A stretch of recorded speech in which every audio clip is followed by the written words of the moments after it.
Time now to recap the offensive season with offensive coordinator Joe Dailey. And Joe, thanks for taking time with us during the off season here. And it's only been a couple of weeks. And as soon as the Coastal game ended, you guys were on the road recruiting as you get to these high school playoff games. How have the last couple of weeks gone? And then we'll kind of get into the review here in a minute. Well, it's been refreshing to get out and really see a lot of the kids that we've been actively pursuing for about a year or so, a little less than a year, I guess it'd be. A phenomenal group of kids out there that we feel like can have an immediate impact for us next year.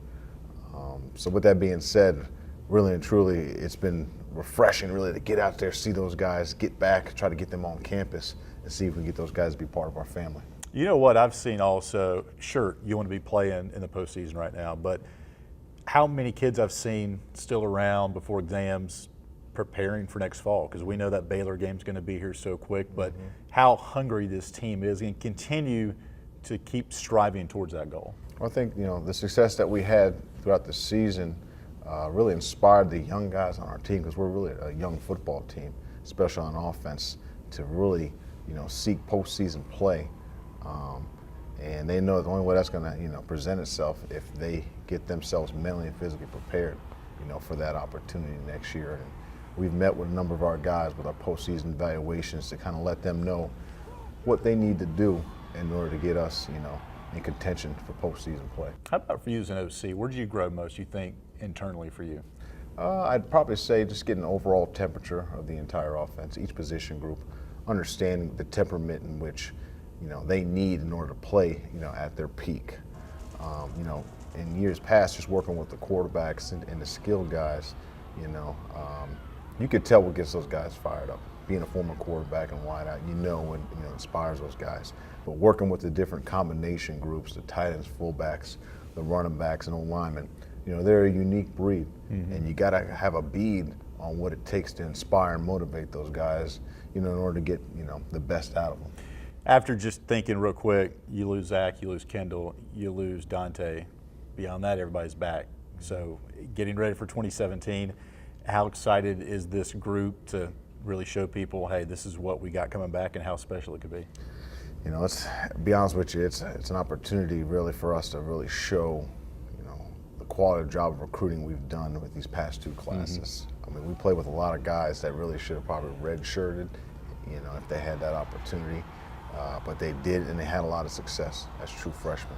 So with that being said, we know that this offseason is going to prepare these guys, to really step up and really take that next step to put themselves in position to be, the elite in the conference and possibly, around the country. I think it's important, Joe, to move ahead. You kind of have to look back and be critical in some ways. When you look back at your offense, we'll start positive right now. What are some things that stood out to you as far as this offense and developing it, and then some critical things that you say, hey, moving forward, we need to hone in and kind of tighten the screws here? Well, I think we've reduced a number of mental errors that we've had maybe in years past by simplifying some things. I think the youth that we've had this past season that had to play, came in and did a pretty good job considering the circumstances. We were reflecting on it a couple weeks ago how many guys that we've lost due to injury, graduation, transfer, that could possibly still be playing for us, that could help us possibly still be playing now. But that's football. It's like life just sped up.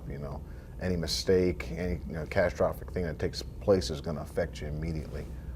So with that being said, we had one giant peak and two valleys, and unfortunately, the two valleys were in the beginning and end of the season. Right. But from those two things, the peaks and valleys, you can see that the youth that we have is going to be huge in the sense that they're going to make a lot of plays for the next 3 or 4 years here at Liberty University. You could say, Joe, Buckshot hit a wall midway through the season, but his overall body of work, where do you see his positives and how he developed as just a true freshman? Well, I say in the beginning of the season, we sprinkled him in here, 6 to 8 plays the first 4 games, and he did enough in those 6 to 8 plays to show us that he can play, at a high rate, at this level of football. And then once we made the decision to make him a starter, there was a 4 or 5 game stretch there where he was hot as fish grease. But at the end of the season, like in the beginning of the season, we played two phenomenal football teams. With that being said, the talent's going to be much better than what you face midway through the season, and so you're called upon, to deliver. The unfortunate part of that, some of the things that he had to suffer, against really had to deal with, the lineup that we had. We were playing with a number of guys Right. that a year ago today weren't playing football; they were watching. I think the very final game we played with one guy that played previous season.